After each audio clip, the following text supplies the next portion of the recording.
માંથી એક પણ વ્યક્તિ ઉપર ફરિયાદ નથી. આવું બની શકે? આવું બને ખરું? ના બને. પણ છતાં બન્યું શું કામ?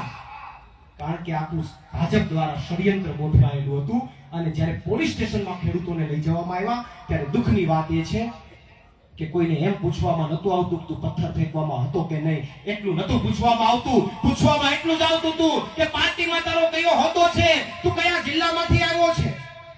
એના આધારે તો ધરપકડ થતી હતી, એના આધારે તો અટક થતી હતી. અરે ત્યાંના કોઈ પોલીસ અધિકારીએ એવું કીધું છે, સમય આપીએ હું જવાબ આપીશ. ત્યાંના કોઈ પોલીસ અધિકારીએ, ત્યારે અમે ત્યાં હાજર નહોતા પણ મને પાછળથી વાત મળી, ત્યાંના કોઈ પોલીસ અધિકારીએ તો એવું કીધું છે કે તમારા કરતા તો આ ખેડૂતોને એવું કીધું કે તમારા કરતા તો દારૂ વેચવા વાળા હારા, કે એના પરિવારનું તો ધ્યાન રાખે. આવા શબ્દો ત્યાંના પોલીસ અધિકારીએ ઉચ્ચાર્યા છે. એ પોલીસ અધિકારીએ પછી મને એમ લાઈટ થઈ કે એની વાતે હારી સાચી હતી. શું કામ ખબર?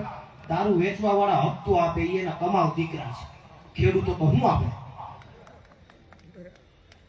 એટલે કીધું એને